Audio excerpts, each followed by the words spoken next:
Assalamualaikum warahmatullahi wabarakatuh. Halo anak-anak hebat, jumpa lagi di Tia Yandita YouTube channel. Pada kesempatan kali ini, kita akan membahas materi IPAS bab 2. Ayo mengenal siklus pada makhluk hidup. Pada bab ini ada 3 materi yang akan kita pelajari. Berikut materinya. Sekarang kita langsung masuk yuk ke materi pertama, yaitu topik A, siklus hidup dan rangkaian perubahan pada makhluk hidup. Materi ini akan kita buka dengan pertanyaan, apa itu berkembang biak? Berkembang biak adalah menghasilkan keturunan.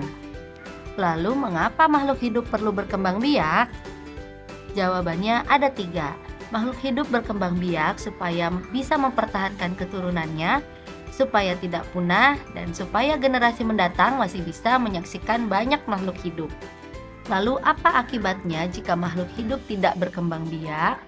Akibatnya adalah makhluk hidup tersebut bisa mengalami kepunahan dan generasi mendatang tidak bisa menyaksikan banyak makhluk hidup. Baik anak-anak, sekarang kita lihat yuk apa saja penyebab kepunahan pada hewan dan tumbuhan. Yang pertama, pada hewan, penyebab kepunahan adalah dikarenakan habitatnya yang rusak. Kedua, makanan mereka di alam liar sana berkurang. Dan yang terakhir adalah karena perburuan hewan. Sedangkan penyebab kepunahan pada tumbuhan dikarenakan penebangan liar pada pohon-pohon di hutan sana dan tidak ada penanaman kembali setelah ditebang tersebut. Nah, mungkin anak-anak pernah mendengar istilah punah dan langka. Punah dan langka artinya berbeda. Jika punah artinya sudah tidak dapat ditemukan lagi. Jika langka artinya masih ada tetapi sulit untuk ditemukan. Berikut adalah makhluk hidup yang sudah langka dan punah. Yang sudah punah ada burung dodo dan harimau Jawa. Sedangkan yang langka adalah pohon cendana yang berasal dari NTT. Baik anak-anak, kita masuk yuk ke materi kedua, topik B, siklus hidup hewan sama atau berbeda. Kita masuk ke pertanyaan pertama. Apa itu siklus hidup? Siklus hidup adalah putaran kejadian yang berulang dalam kehidupan suatu makhluk hidup. Dalam satu siklus hidup terdiri dari berbagai tahap. Kita lihat yuk contohnya pada siklus hidup berikut ini. Pada siklus hidup manusia terdapat 4 tahap. Yang pertama tahap janin, lalu kedua bayi, ketiga anak-anak, dan yang keempat adalah dewasa. Sedangkan di siklus hidup kucing hanya terdapat 3 tahap.